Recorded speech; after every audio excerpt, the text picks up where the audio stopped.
The stranger appeared on Caleb Turner's doorstep, just as the sun dipped below the horizon, painting the Nevada sky in shades of crimson and gold that reminded him of blood and whiskey.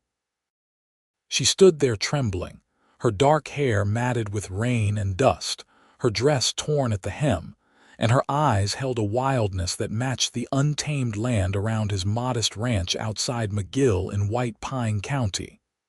"Please," she said, her voice barely above a whisper. "I need help." Caleb had lived alone for 3 years now, ever since he'd saved enough money working cattle drives to buy this piece of land and build a small cabin. He was 26 years old and had grown accustomed to solitude, finding peace in the daily routines of tending his horses and the small herd of cattle he was slowly building. He wasn't the type to turn away someone in need, especially not a woman who looked like she'd been through hell. "Come in," he said, stepping aside. "You are safe here." She hesitated for just a moment before crossing the threshold, and Caleb noticed she carried nothing with her. No bag, no supplies, nothing but the clothes on her back and what looked like deep exhaustion etched into every line of her face. "My name is Caleb Turner," he said, closing the door against the October wind of 1884. "I have stew on the stove and clean water. You are welcome to both." "Wendy," she replied, wrapping her arms around herself. "Wendy Lancaster, I am grateful for your kindness."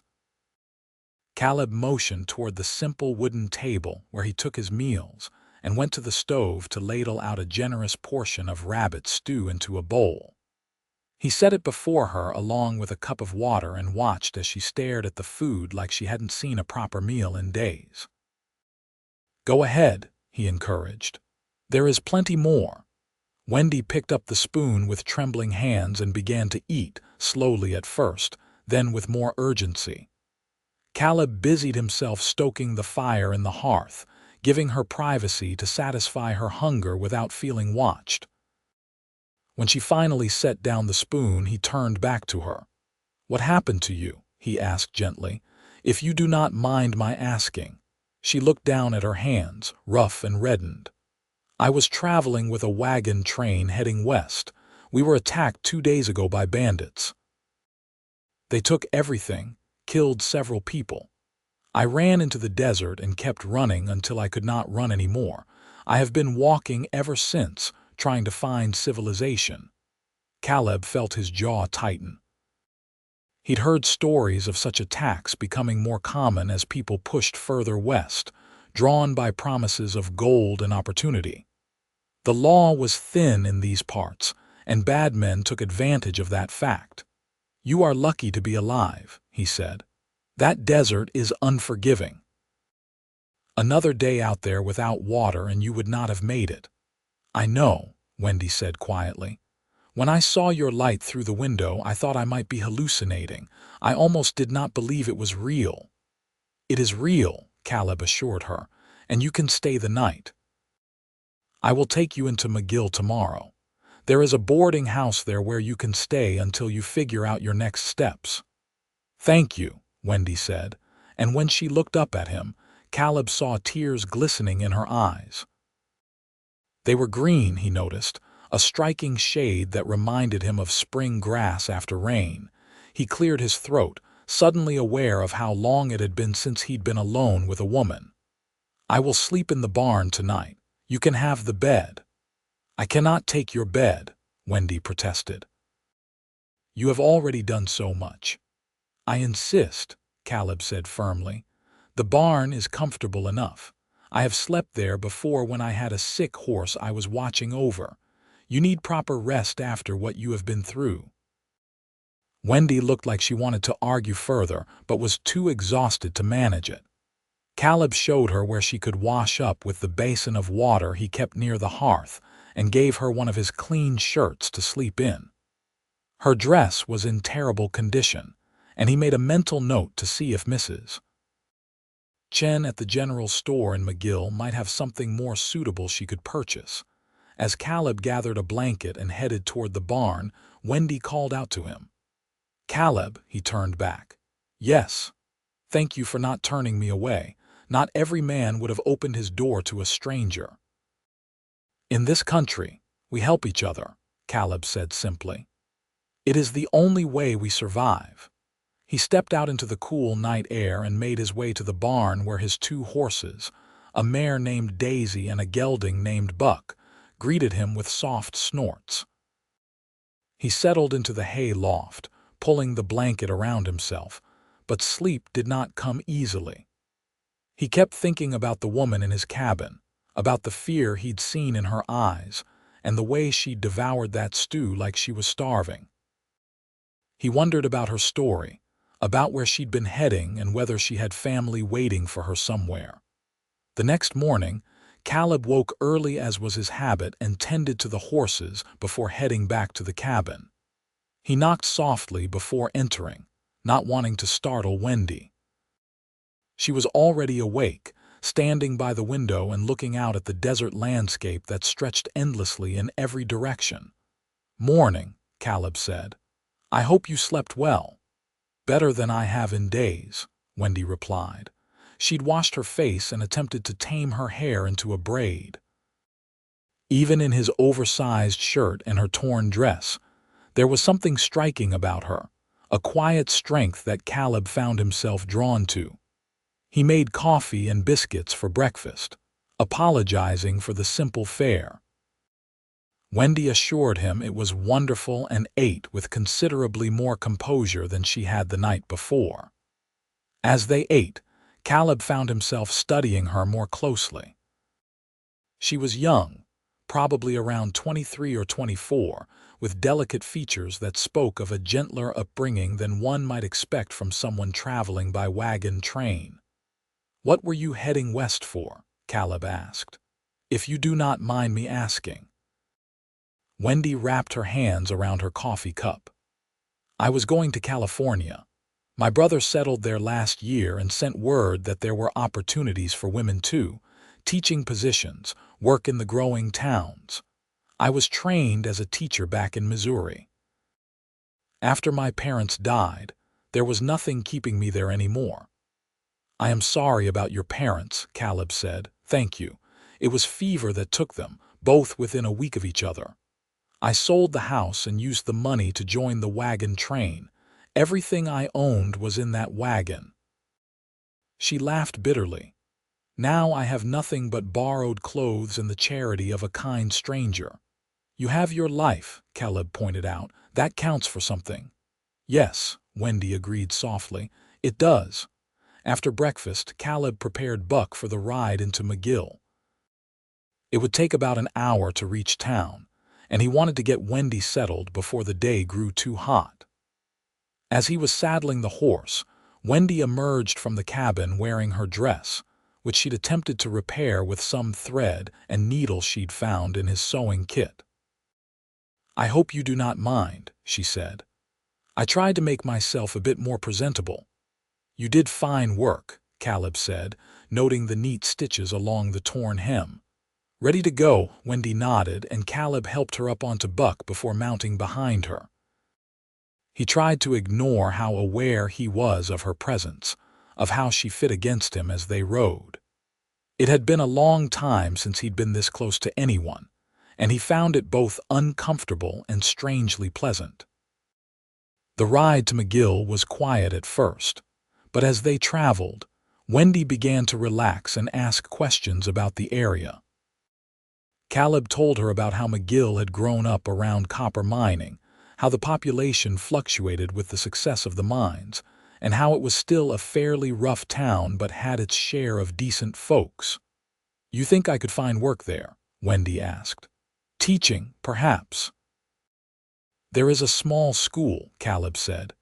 "The teacher, old Mr. Patterson, has been talking about retiring for the past year. I do not know if he has actually done it yet, but it is worth inquiring." "I need to earn money somehow," Wendy said. "I cannot impose on charity forever. I need to send word to my brother in California too, let him know what happened." "We will get you to the telegraph office," Caleb promised. And I am sure Mrs. Chen at the general store will know if there are any positions available in town. She knows everything that happens around here. When they arrived in McGill, Caleb was struck by how the town had grown even in the few weeks since his last visit. New buildings were going up along the main street, and the sound of hammers and saws filled the air.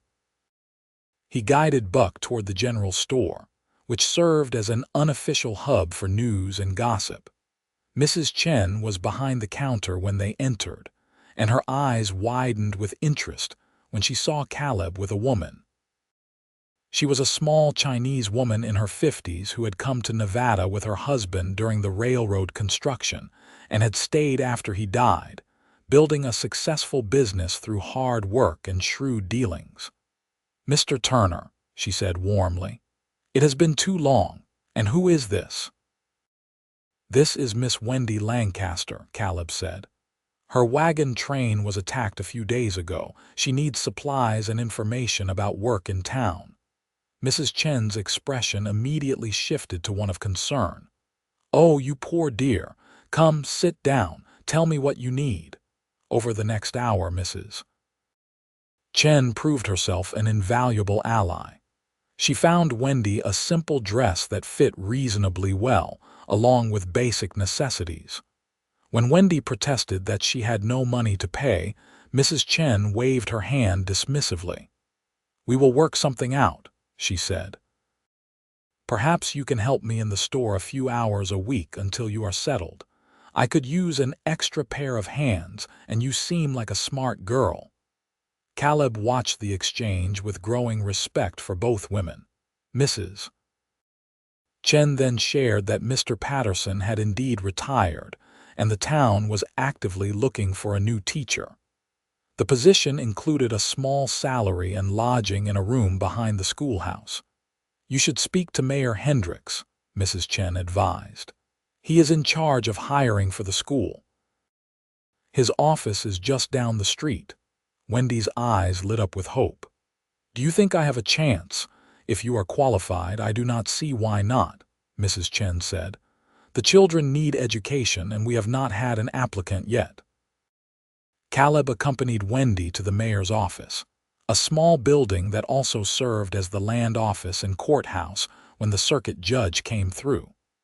Mayor Hendricks was a portly man in his 50s with a gray beard and a shrewd look in his eyes. He listened as Wendy explained her qualifications and her situation.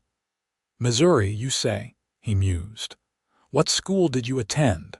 "Park College in Parkville," Wendy replied.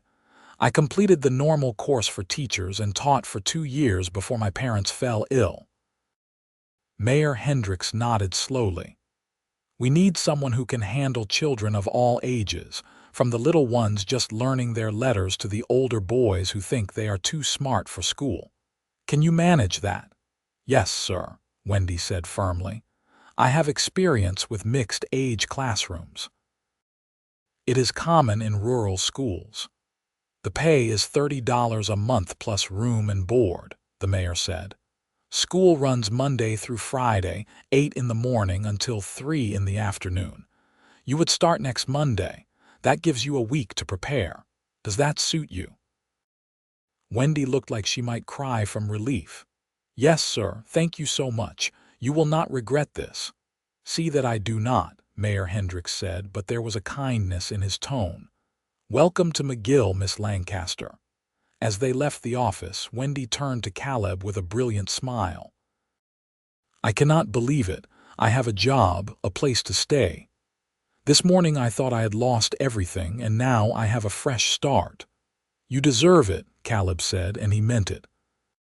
There was something about her resilience, her determination to move forward despite the tragedy she'd experienced, that impressed him deeply. They returned to Mrs. Chen's store to collect the supplies the older woman had prepared.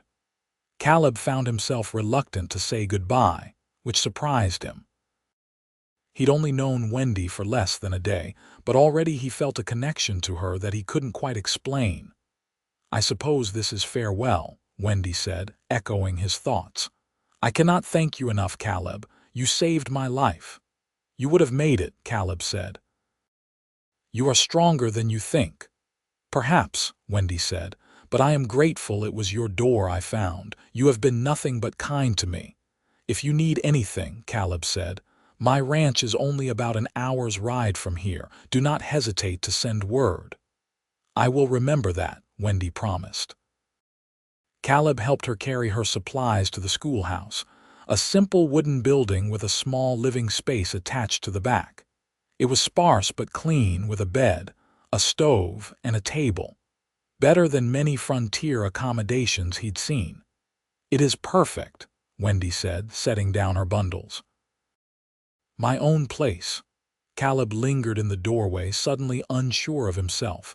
I should get back. The animals need tending. Of course, Wendy said. Thank you again, Caleb, for everything. He tipped his hat to her and walked back to where Buck was tied. As he rode out of McGill, he found himself looking back at the schoolhouse, at the small figure of Wendy standing in the doorway watching him go. Something had shifted in him during the past day, something he couldn't quite name, but that left him feeling both unsettled and strangely hopeful. The week that followed was one of the longest of Caleb's life. He went about his usual routine, tending to the horses and cattle, making repairs to the fence line, hunting for meat to see him through the winter. But his thoughts kept drifting back to Wendy. He wondered how she was settling into the schoolhouse, whether she was preparing for her first day of teaching, whether she'd made friends in town yet. He told himself he was being foolish. She was a woman he'd helped in a moment of crisis. Nothing more. But that didn't stop him from riding into McGill the following Saturday, telling himself he needed supplies when in truth he just wanted to see her again. He found her at Mrs. Chen's store, helping the older woman organize a new shipment of goods. She looked different than she had the week before. Her hair was neatly pinned up, and she wore a simple blue dress that brought out the color of her eyes. When she saw him, her face lit up with genuine pleasure. "Caleb," she said warmly, "what a nice surprise." "I was in town for supplies," he said, then felt foolish for the transparent lie. "How are you settling in?" "Wonderfully," Wendy said. "Mrs. Chen has been teaching me about the town and introducing me to people. I start teaching on Monday, and I am both excited and terrified." "You will do fine," Caleb assured her. Mrs. Chen watched them with barely concealed interest. "Mr. Turner, would you mind helping us move some crates to the back? They are too heavy for us to manage." Caleb readily agreed, and for the next hour he found himself working alongside Wendy, moving boxes and restocking shelves. It felt easy and natural, their conversation flowing comfortably between them. He learned that she loved reading, that her favorite season was autumn, that she'd always wanted to see the ocean. She learned that he'd grown up on a farm in Kansas, that he'd worked as a ranch hand for years before saving enough to buy his own land, that he dreamed of building a real ranch someday with a proper house and 100 head of cattle. "That sounds wonderful," Wendy said. "You must love the land." "I do," Caleb admitted. "There is something about working with your hands, building something that is yours. It is hard work, but it is honest work." "I understand that," Wendy said. "Teaching is the same way, watching children learn and grow, knowing you had a part in shaping their futures. It is rewarding." When the work was done, Mrs. Chen insisted they join her for lunch in the small room behind the store where she lived. She served them rice with vegetables and chicken, flavors that were new to Caleb but delicious. Over the meal, Mrs. Chen told stories about the early days of McGill, about the challenges of building a business in a mining town, about the customers she'd known over the years.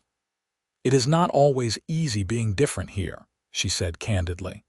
"But people respect hard work and honesty. That is what matters in the end." Caleb found himself reluctant to leave when the afternoon grew late, but his animals needed tending. As he prepared to go, Wendy walked him out to where Buck was tied. "Will you come back to town next week?" she asked, and there was something hopeful in her tone that made his heart skip. "I could," Caleb said. "Maybe the Saturday after you start teaching.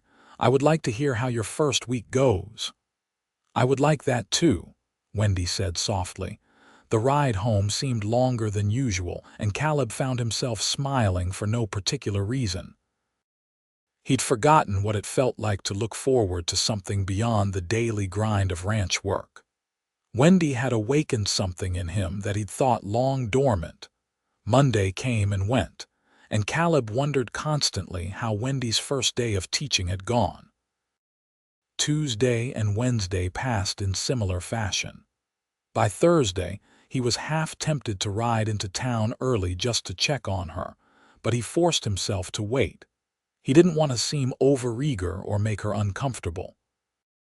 Saturday finally arrived, and Caleb made the ride to McGill with a lighter heart than he'd had in years. He found Wendy at the schoolhouse, sweeping the floor after her first week of classes. When she saw him through the window, she set aside her broom and came out to meet him. "You came," she said, and the pleasure in her voice was unmistakable. "I said I would," Caleb replied. "How was your first week?" "Exhausting and wonderful," Wendy said. "I have 23 students ranging from age 6 to 14. They are a lively group, but they are eager to learn. Most of them anyway. There are a few who test my patience, but I expected that." "Sounds like you are managing well," Caleb said. "I am trying," Wendy said. "Would you like to come in? I could make coffee." Caleb accepted the invitation and followed her into the schoolhouse. It was a simple room with rows of desks, a blackboard at the front, and shelves lined with books. Through the open door at the back, he could see her living quarters, which she'd made cozy with small touches: a quilt on the bed, a vase with wildflowers on the table. As they sat drinking coffee, Wendy told him about her students, bringing each one to life with her descriptions. There was little Tommy, who could barely sit still but had a gift for numbers. Mary, who was quiet but wrote beautiful stories. The Jameson twins, who were always getting into mischief. Caleb found himself captivated not just by her words, but by the animation in her face as she spoke, the passion she clearly had for teaching. "Listen to me going on," Wendy said with a laugh. "I am sure you have better things to do than hear about children you have never met." "Actually, I find it interesting," Caleb said honestly. "You really care about them." "I do," Wendy said. "Each one has so much potential. If I can help them reach it, even a little, then I am doing something worthwhile with my life." They talked for hours, losing track of time. Caleb told her about his week on the ranch, about the coyote he'd scared away from his chickens, about the way the desert looked at sunrise when the light turned everything gold. Wendy listened with genuine interest, asking questions and seeming to understand his love for the land. Eventually, Mrs. Chen appeared at the schoolhouse door with a basket of food. "I thought you two might be hungry," she said with a knowing smile. "Mr. Turner, you will stay for dinner, yes?" Caleb hadn't planned on it, but when Wendy added her own invitation, he found he couldn't refuse. They ate together as the sun set, and for the first time in 3 years, Caleb didn't feel alone. He felt like he was part of something, connected to another person in a way that went beyond simple friendship. As the weeks passed, Saturday visits became a regular occurrence. Caleb would ride into town, and he and Wendy would spend the day together. Sometimes they'd walk around McGill, and she'd tell him about her students' progress. Sometimes they'd sit in the schoolhouse and talk for hours. Once, they rode out to a spot Caleb knew where you could see for miles across the desert, and they watched the sunset together in comfortable silence. The people of McGill began to notice. Mrs. Chen teased them gently about their growing attachment. Mayor Hendricks commented that it was nice to see the teacher settling in so well. Even the children asked Wendy about the cowboy who comes to visit you. Caleb knew he was falling in love. He'd never felt this way about anyone before, this constant desire to be near her, to hear her voice, to see her smile.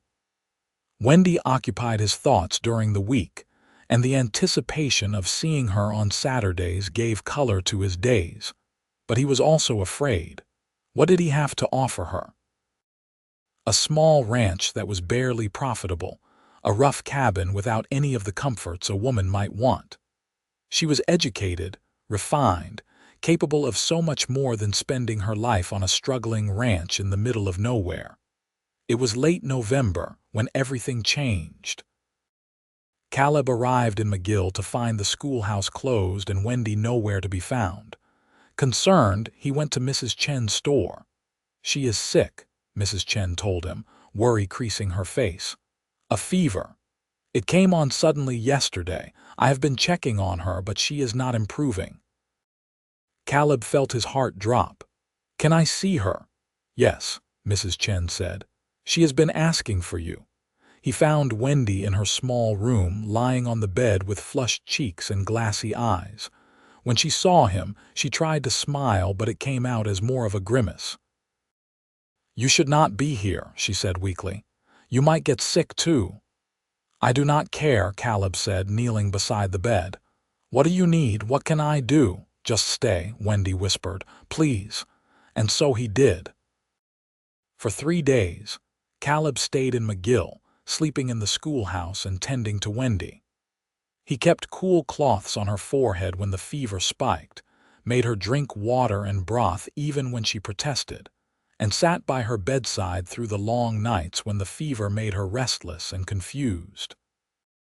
Mrs. Cheng came regularly with supplies and food, and the town doctor stopped by to check on Wendy's progress. It was, he assured them, just a bad fever and would pass with rest and care. But those 3 days were the longest of Caleb's life. The thought of losing her, of a world without her bright presence, was unbearable. On the 4th day, the fever broke. Wendy woke clear-eyed and weak but unmistakably better. When she saw Caleb sitting in the chair beside her bed, obviously exhausted from days without proper rest, tears filled her eyes. "You stayed," she said. "Of course I stayed," Caleb replied, taking her hand. "Where else would I be, Caleb?" Wendy said softly. "Why did you stay? Really?" He looked at her, at this woman who had walked into his life just 2 months ago and turned everything upside down. He thought about lying, about making some excuse, but he found he couldn't. She deserved the truth. "Because I love you," he said simply. "I think I have loved you since that first night when you appeared on my doorstep looking lost and scared but determined to keep going. You are the bravest, kindest, most remarkable woman I have ever met, and the thought of losing you was more than I could bear." Wendy's tears spilled over. "I love you too. I have been afraid to say it, afraid to hope that you might feel the same way. You have been so good to me, Caleb. You saved me in more ways than you know." Caleb leaned forward and pressed his forehead to hers gently. "Then we are both saved," he murmured. "Because you brought light into my life when I did not even realize how dark it had become." "What do we do now?" Wendy asked. "We take it one day at a time," Caleb said. "You get strong again. You keep teaching because it is what you love, and I will keep coming to town every Saturday to see you. And maybe, when the time is right, we figure out how to build a life together." "I would like that," Wendy said, squeezing his hand weakly. "Very much." True to his word, Caleb continued his Saturday visits once Wendy recovered. But now their relationship had changed, deepened. They no longer danced around their feelings or questioned what was growing between them. They were courting, officially and openly, much to the delight of McGill's residents who loved nothing more than a good romance. December brought cold weather and the approach of Christmas. Wendy threw herself into preparing a Christmas program for the schoolchildren, and Caleb found himself recruited to build a small stage for the performance. He spent long hours at the schoolhouse working on the project, stealing moments with Wendy between his carpentry work and her lesson planning. The Christmas program was a huge success, with the children singing carols and performing a nativity play. Caleb sat in the audience, proud and amazed at what Wendy had accomplished in just 3 months of teaching. Afterward, as parents collected their children and headed home, Wendy came to stand beside him. "Thank you for building the stage," she said. "It was perfect." "You are perfect," Caleb said, then caught himself. "I mean, the program was perfect. You did an amazing job." Wendy laughed. "I know what you meant." That night, Mrs. Chen hosted a small Christmas dinner for Wendy, Caleb, and a few others who had become their friends in town. As they sat around the table sharing food and stories, Caleb looked at Wendy across from him and knew with absolute certainty that he wanted to spend the rest of his life with her. But he also knew he needed to do things right. He wanted to have more to offer her before he asked her to be his wife. His ranch was still small, his cabin still rough. He wanted to build something worthy of her, a real home they could raise a family in. The new year of 1885 arrived with cold winds and occasional snow. Caleb threw himself into improving his ranch with renewed determination. He worked longer hours, saved every penny he could, and began making plans for a new house. He wanted it to be special, something that would show Wendy how much he loved her and believed in their future together. Wendy noticed the change in him during his Saturday visits. "You seem distracted lately," she said one afternoon in late January. "Is everything all right?" "Everything is fine," Caleb assured her, "just planning for the future."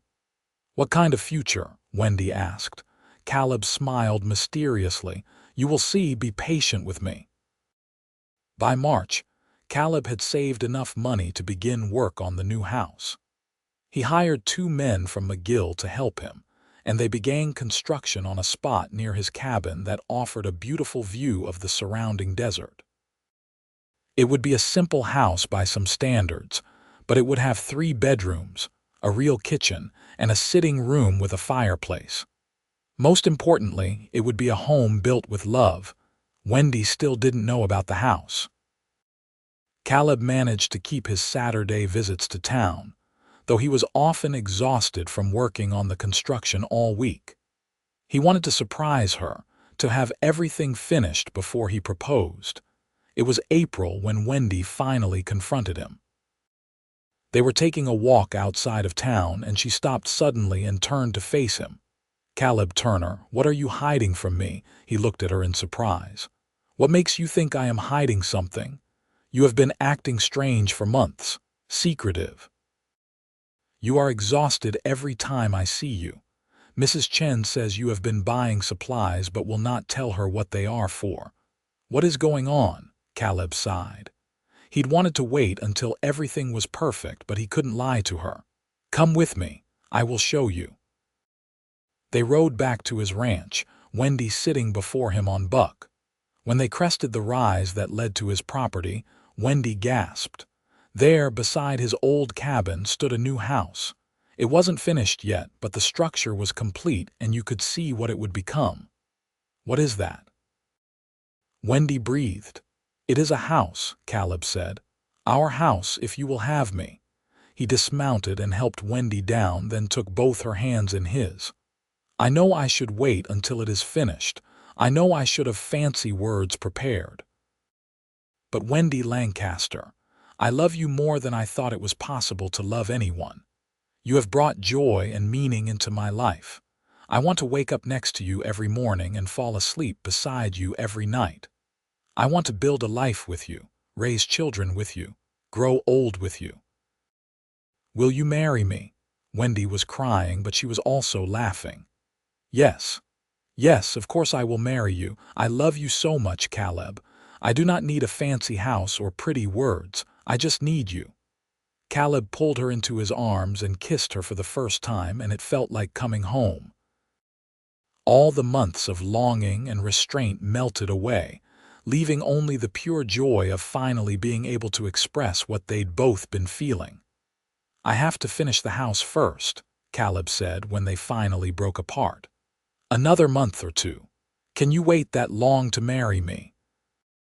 "I've been waiting my whole life for you," Wendy said.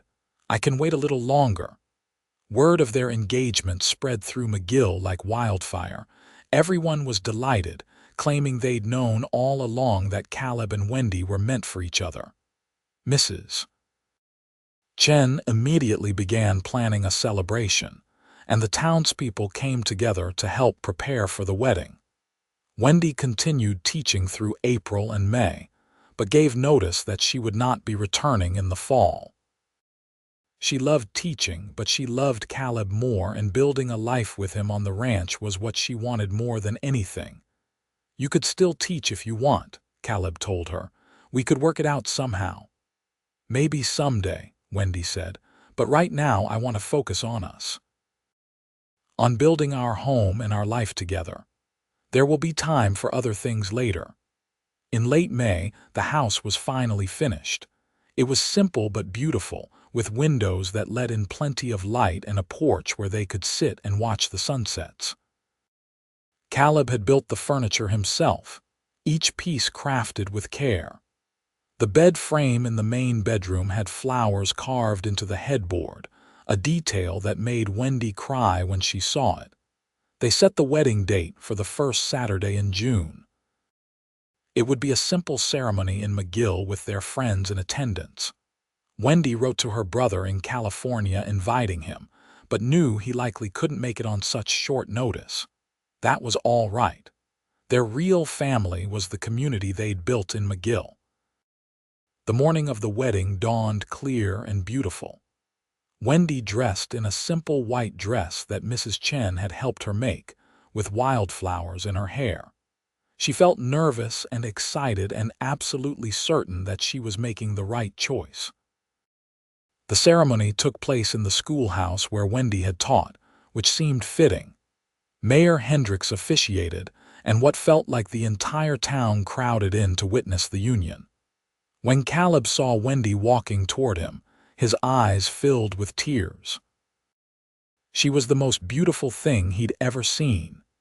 They spoke their vows in strong, clear voices, promising to love and honor each other for all their days. When Mayor Hendricks pronounced them husband and wife, Caleb kissed Wendy with such tenderness that several people in the audience had to wipe their eyes. The celebration afterward was joyous and loud, with food and music and dancing. Caleb, who normally avoided social gatherings, found himself caught up in the happiness of the day. He danced with his new wife, with Mrs. Chen, with several of Wendy's former students who insisted on participating in the celebration. As the sun began to set, Caleb and Wendy finally managed to slip away. They rode back to their ranch, to their new home, and for the first time crossed the threshold as husband and wife. "Welcome home, Mrs. Turner," Caleb said, carrying her inside. "It is perfect," Wendy said, looking around at the house he'd built for them. "Everything is perfect." That night, they lay together in the bed with the carved headboard, wrapped in each other's arms.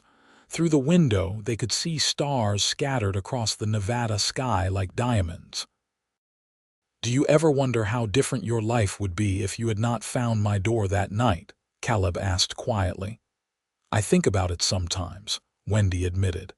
"If I had walked in a different direction, if I had given up, but I did not and I found you, it feels like fate." "It feels like a miracle," Caleb said, pulling her closer. "You were supposed to stay for just one night. Now you are staying forever." "Forever," Wendy agreed, kissing him.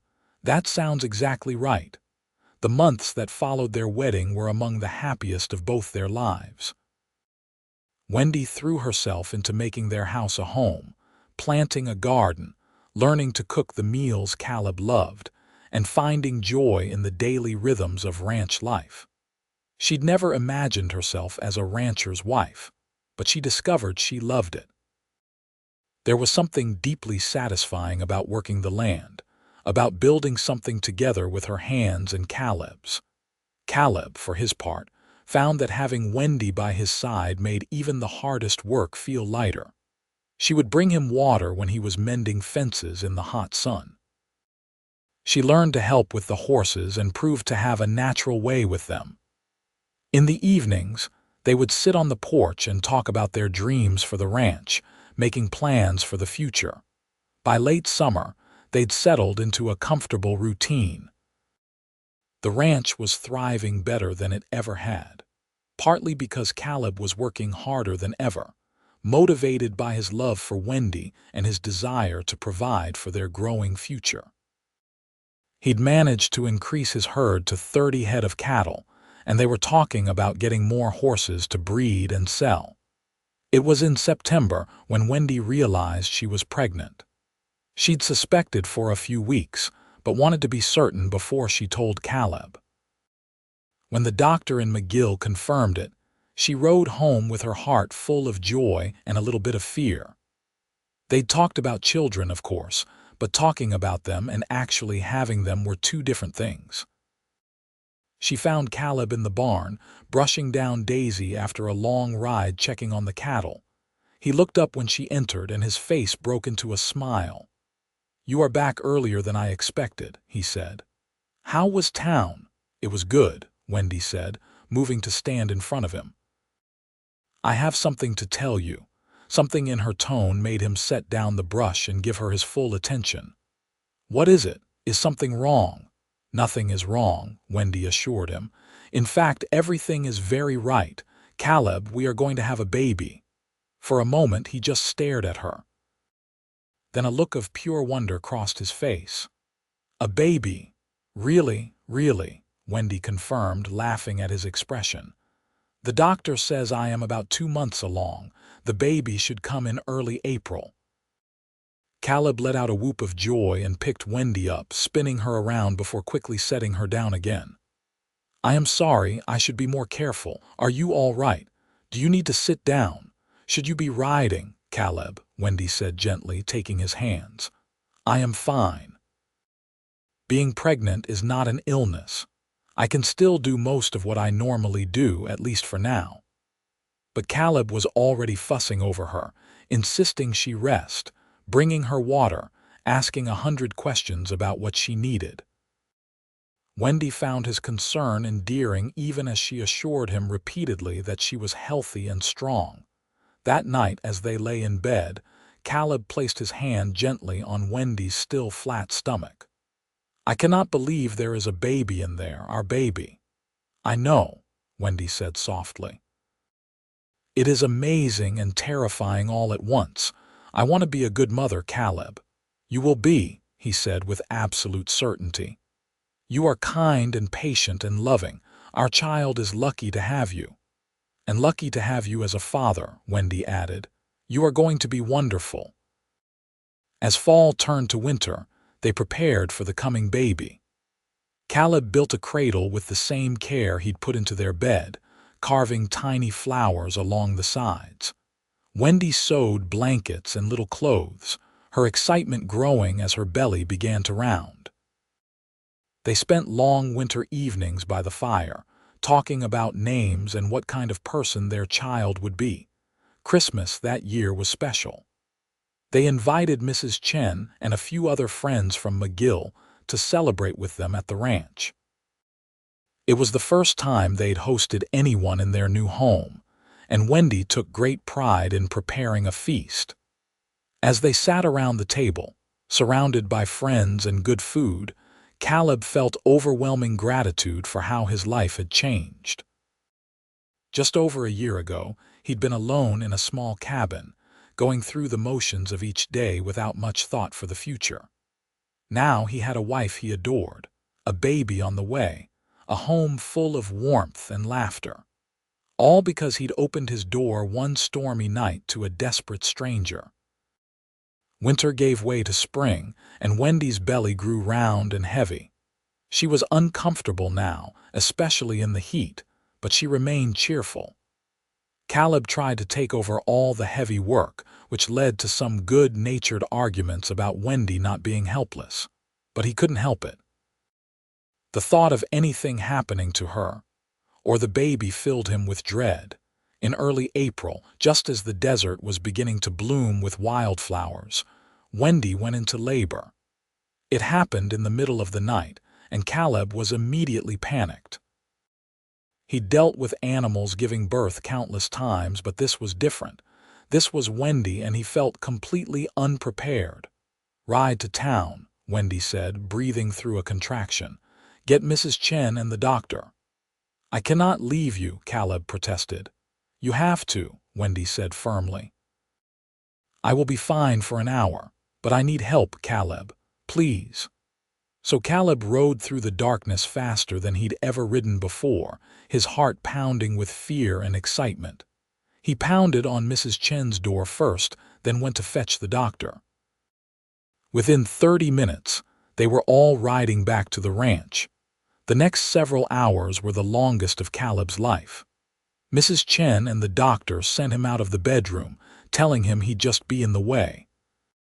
He paced the sitting room, listening to Wendy's cries of pain and feeling utterly helpless. He prayed more fervently than he ever had in his life, bargaining with God to keep Wendy safe. Finally, as the sun was rising over the desert, he heard a new sound. A baby's cry, strong and lusty. Moments later, Mrs. Chen emerged from the bedroom with a smile. "Congratulations, Mr. Turner, you have a son, a big, healthy boy." Caleb felt his knees go weak with relief. "And Wendy, she is tired but fine. Go see your family." Caleb entered the bedroom on shaky legs. Wendy lay in bed looking exhausted but radiant, holding a bundle wrapped in one of the blankets she'd made. When she saw him, she smiled. "Come meet your son," she said softly. Caleb approached the bed and looked down at the tiny face peeking out from the blanket. The baby had a shock of dark hair and was making little fussy noises. When Caleb carefully took him from Wendy, the baby opened his eyes and Caleb felt his world shift on its axis. "He is perfect," Caleb whispered, tears streaming down his face. "You are perfect. I love you both so much." "I love you too," Wendy said. "What should we name him?" They discussed names but hadn't settled on anything definite. Looking at his son, Caleb thought of his own father, a good man who taught him the value of hard work and integrity. "What about James?" he suggested. "After my father." "James Turner." "James," Wendy repeated, smiling. "I like it. Hello, James. Welcome to the world." The days following James's birth were exhausting but wonderful. Wendy recovered quickly, and Caleb discovered that being a father came more naturally to him than he'd expected. He loved holding his son, watching him sleep, marveling at his tiny fingers and toes. Every small milestone felt like a miracle. Mrs. Cheng came to stay with them for a week, helping with the cooking and cleaning so Wendy could rest and bond with the baby. On her last day before returning to McGill, she pulled Caleb aside. "You have built something good here," she said. "A real home, a real family. I am proud of you both." "Thank you," Caleb said sincerely, "for everything. You have been such a good friend to us." "You are welcome," Mrs. Chen said. "Now take care of that beautiful family of yours." As spring turned to summer, they settled into their new life as parents. James was a good baby, healthy and happy.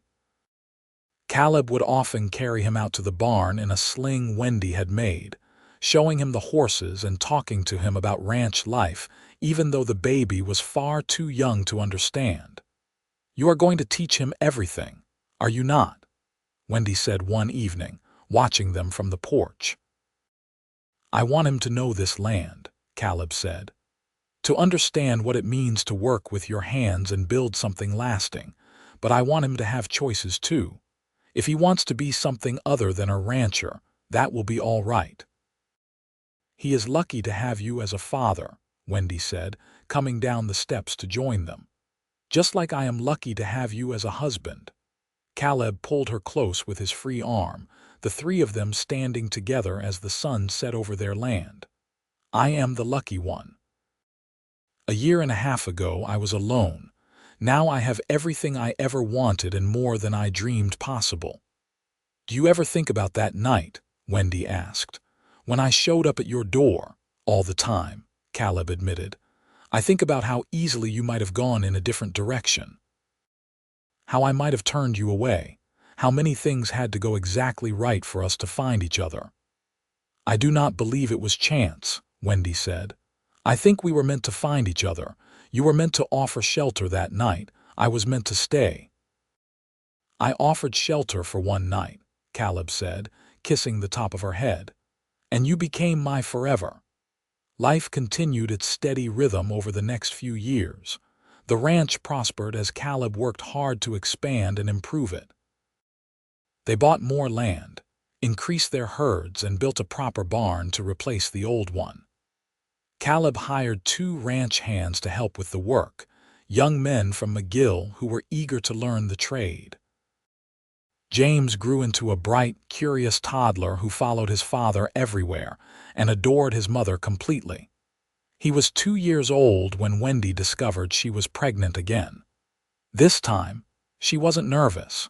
She knew what to expect, and more importantly, she knew they could handle it together. Their second child, a daughter they named Grace, arrived in the winter of 1888. She had Wendy's green eyes and a temperament that was calmer than her brother's had been. James was fascinated by his baby sister and wanted to help with everything, from feeding to diaper changes. "You are such a good big brother," Wendy told him as he gently patted Grace's hand. "Love, baby," James declared in his toddler speech. Caleb watched his family with a heart so full it felt like it might burst. He'd thought he'd found everything he wanted when he married Wendy, but each new addition to their family brought a new depth of love he hadn't known was possible. The children grew, and the years passed in a blur of precious moments. First words and first steps, teaching James to ride a horse. Grace's first laugh, the way Wendy sang lullabies to them at night, the feel of small hands reaching for him. Birthday celebrations and Christmas mornings, the ordinary and extraordinary moments that made up a life. By 1890, Caleb was 32 and Wendy was 29. The ranch had become one of the more successful operations in the area, and they'd built a reputation for fair dealing and quality livestock.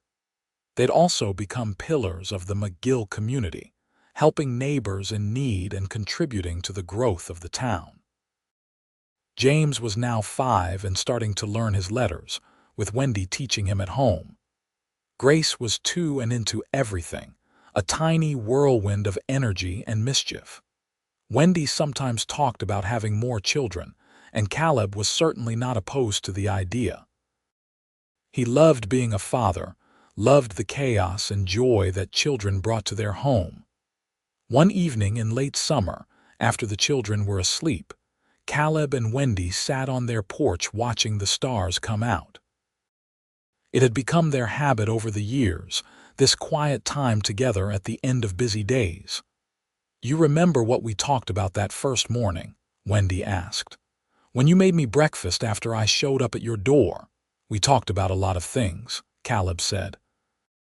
"You asked me what I was heading west for," Wendy reminded him. "I told you I was going to California to teach, that I was looking for a fresh start after losing my parents." "I remember," Caleb said. "I found so much more than a fresh start," Wendy said. "I found a home, a family. A love I never imagined possible. Everything I needed was right here in a place I never planned to stay." Caleb took her hand. "The best things in life are the ones we do not plan. You taught me that." "We taught each other," Wendy corrected. "You taught me that home is not a place, it is whoever you are with. That love is not about grand gestures but about showing up every day and choosing each other over and over again." "I will always choose you," Caleb said. "Forever." "Forever," Wendy echoed, leaning her head on his shoulder. Inside the house, they heard Grace start to cry, probably a nightmare. Wendy started to get up, but Caleb stopped her. "I will go," he said. "You rest." He went inside and climbed the stairs to the children's room. Grace was sitting up in her little bed, tears on her cheeks. When she saw her father, she reached for him. "Papa," she whimpered. "I am here, sweetheart," Caleb said, picking her up. "Bad dream," Grace nodded against his shoulder. Caleb carried her to the rocking chair they kept in the room and settled down with her, rocking gently and humming the lullaby he'd heard Wendy sing countless times. Grace relaxed against him, her breathing evening out as she drifted back to sleep. In the other bed, James was sprawled out, completely undisturbed by his sister's crying. Caleb smiled, looking at his children. They represented everything good in his life, everything he'd worked for and dreamed of. When he was sure Grace was deeply asleep, he tucked her back into bed and went back downstairs. Wendy was still on the porch and he joined her there. "Grace all right?" she asked. "Just a bad dream," Caleb reported. "She is sleeping now." They sat in comfortable silence for a while longer. A coyote howled in the distance and the wind rustled through the desert plants. These sounds had become the music of Caleb's life, as familiar and comforting as a favorite song. "Thank you," Wendy said suddenly. "For what?" "For opening your door that night, for not turning me away, for building this life with me." "I should be thanking you," Caleb said. "You are the one who brought light and love into my life. You made me believe in happiness again." "We saved each other," Wendy said simply. "That is what love does." The years continued to pass, bringing new challenges and new joys. There were hard times too. A drought one year that tested their resources. An injury when Caleb was thrown from a horse and broke his arm.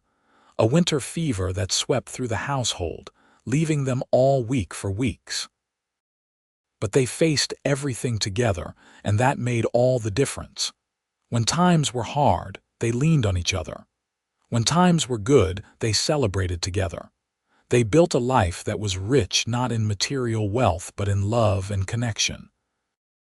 In 1892, Wendy gave birth to their third child, another son they named Thomas. James was now 7 and took his role as big brother very seriously. Grace, at 4, was delighted to have a baby to fuss over. The house was noisy and chaotic and absolutely perfect. Caleb sometimes thought back to his younger self, the lonely cowboy who'd worked himself to exhaustion trying to build something from nothing. He wished he could tell that younger version of himself that everything would work out better than he could imagine. That one night of offering shelter to a stranger would change everything, but maybe he wouldn't have believed it. Maybe some things you had to experience to understand. The way love could transform a person. The way a family could make a house into a home. The way the hard work became worthwhile when you had someone to share it with. By the time Caleb turned 35 in 1893, the ranch had grown into a substantial operation.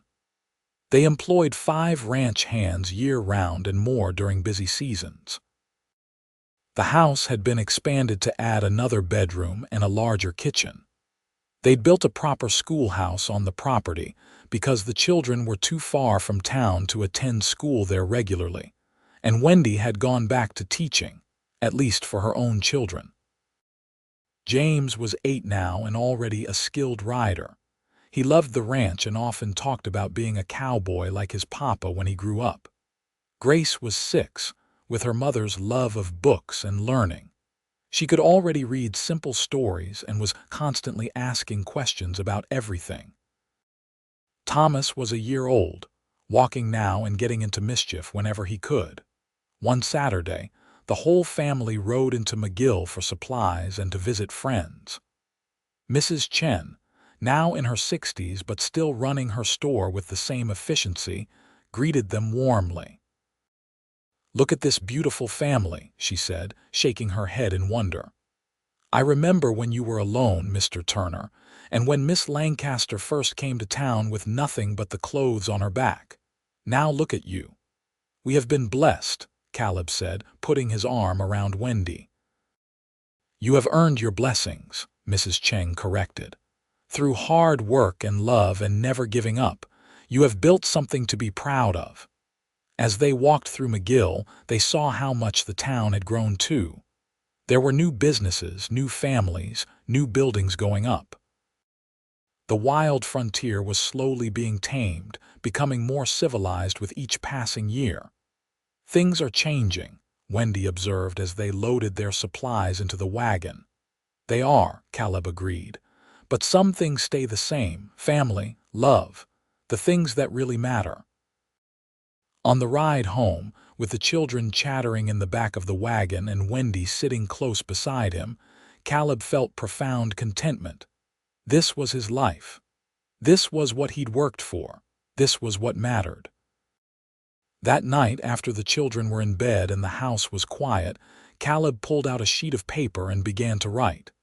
He wasn't much for writing usually, but he felt compelled to get his thoughts down. "What are you doing?" Wendy asked, coming to sit beside him.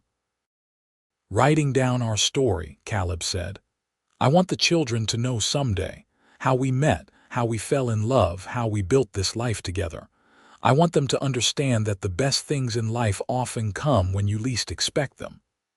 "What have you written so far?" Wendy asked. Caleb showed her the paper. In his rough handwriting he'd written, "I offered shelter for one night. The stranger who stayed became my forever." Wendy's eyes filled with tears. "That is beautiful, Caleb." "It is the truth," he said. "You came to my door looking for shelter from a storm. I gave you a place to stay for one night, but you ended up staying forever, and I cannot imagine my life any other way." Wendy leaned over and kissed him. "Neither can I. This is exactly where I am meant to be." Years continued to roll by, each one bringing its own moments of joy and sorrow.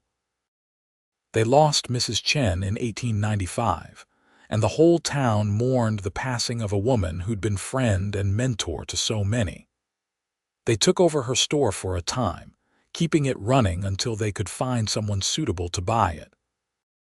It felt like the right thing to do, honoring the memory of the woman who'd helped them so much. The children grew and changed. James became a teenager, tall and strong, working alongside his father on the ranch. He had Caleb's work ethic and Wendy's gentle heart.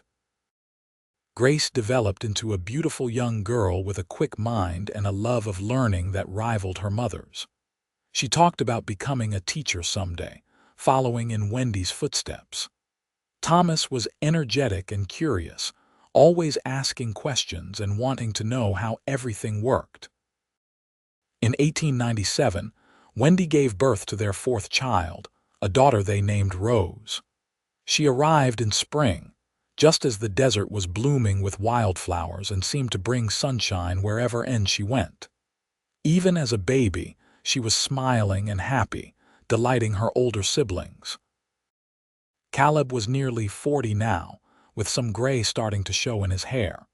Wendy was 36, still beautiful to him as the day he'd first seen her on his doorstep. Their love had deepened over the years, weathering challenges and growing stronger through shared experiences. One evening, as they sat on the porch watching their children play in the yard, Caleb reflected on how different his life was from what he'd imagined as a young man. He thought success meant building a big ranch, making lots of money, proving himself. But real success, he'd learned, was measured in moments like this: children laughing, a wife who loved him, a home filled with warmth and joy. "What are you thinking about?" Wendy asked, noticing his thoughtful expression. "How lucky I am," Caleb said. "How grateful." "We are both lucky," Wendy said. "We found each other against impossible odds. That is something special." "Do you ever wonder what would have happened if things had gone differently that night?" Caleb asked. "If you had found a different door or if I had turned you away?" "Sometimes," Wendy admitted. "But I do not think things could have gone differently. I think we were meant to find each other, call it fate or destiny or the hand of God. I was meant to knock on your door and you were meant to open it." "I think you are right," Caleb said. "Everything that happened, All the pain and loss that led us to each other, it all had purpose. We were being guided toward this life, this love. As the sun set, painting the sky in brilliant colors, their children came running up to the porch. James, now 15 and almost as tall as his father. Grace at 11, all long limbs and bright eyes. Thomas at 6, missing his front teeth and full of energy. And little Rose just beginning to toddle around at 2, her dress dirty from playing in the dirt. "Can we have a story before bed?" Grace asked. "Tell us about how you and Mama met." It was a story they never tired of hearing, and Caleb never tired of telling. He pulled Grace onto his lap, and Wendy gathered the other children close. "It was October of 1884, Caleb began, as he always did. "I was living alone in a small cabin, working hard to build a ranch. One evening, just as the sun was setting, there was a knock at my door. When I opened it, there stood the most beautiful woman I had ever seen. She was dirty and tired and scared, but there was something in her eyes that told me she was strong. She asked for help, and I invited her in." "And you fell in love," Grace supplied, as she always did. "Not right away," Caleb said. "But yes, eventually I fell in love with her kindness and her courage, with the way she never gave up, even when things were hard, with her laugh and her smile and the way she saw the good in people." "I fell in love with your father's generous heart," Wendy added. "With the way he worked so hard to make a better life, with his integrity and his kindness, with the way he made me feel safe and valued." "And then you got married and had us," Thomas said, always impatient to get to his part of the story. "And then we got married and had you," Caleb confirmed, ruffling his son's hair. "And our life became complete. You children are the greatest joy we have ever known." "Tell about the storm," Rose demanded in her small voice. She loved the dramatic parts of the story, so Caleb told about the bandits and the desert and how close Wendy had come to not surviving. The children listened with rapt attention, even though they'd heard it all before. It was their family story, their origin, and it never got old. Later, after the children were asleep and the house was quiet, Caleb and Wendy returned to the porch. They stood together, looking out over their land, their home, their life. 13 years, Wendy said. "Can you believe it has been 13 years since that night? Sometimes it feels like a lifetime ago," Caleb said. "Sometimes it feels like yesterday." "We have built something good here," Wendy said. "Not just the ranch, but a real home, a family, a life worth living." "We have," Caleb agreed. "And it all started because I opened my door and you walked through it." "I will always be grateful you opened that door," Wendy said. "You saved my life, Caleb. In every way a person can be saved." "You saved mine too," Caleb said, pulling her close. "I was just going through the motions, working toward some vague future goal. You gave me a reason to hope, to dream, to believe in something more than just survival. You gave me love."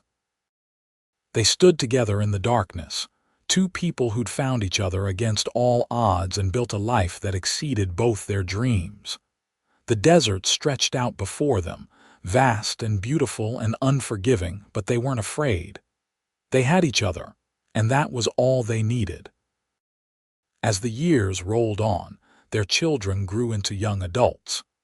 James, at 18, decided to stay on the ranch, working alongside his father and learning everything he could about running the operation. He was courting a girl from McGill, the daughter of one of the ranch hands they'd employed for years, and talk of marriage was in the air. Grace, at 14, was every bit as passionate about teaching as her mother had been. She helped Wendy with the younger children's lessons and talked constantly about going to college someday to become a proper teacher. Caleb and Wendy were determined to make that happen, even though it would mean her leaving home for a while. Thomas, at 9, was showing signs of wanting something different from ranch life. He was fascinated by machines and how things worked, always taking apart and rebuilding anything he could get his hands on. The world was changing rapidly as the new century approached, and Caleb suspected his middle son would be part of that change. Rose at 5 was their baby, precocious and charming, with everyone wrapped around her little finger.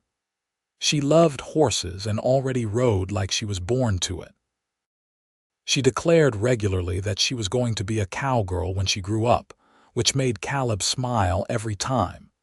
In the spring of 1900, as the new century dawned, Caleb turned 42 and Wendy 39. They'd been married for 15 years, together for nearly 16. The ranch was thriving, the children were healthy and happy, and they had built a life that was everything they'd hoped for and more. One Sunday afternoon, the whole family gathered for a celebration. It was James's 19th birthday, and they'd invited friends from town to join them. As Caleb looked around at the crowd of people filling their home and yard, he was overwhelmed with gratitude. Wendy came to stand beside him, slipping her hand into his. "What are you thinking?" "That I am the luckiest man alive," Caleb said. "I have everything I ever wanted right here." "So do I," Wendy said. "Sometimes I can hardly believe this is my life. That scared girl who showed up on your doorstep all those years ago, desperate and lost. Look at what we built from that moment." "You were never just a scared girl," Caleb said. "You were brave and strong even then.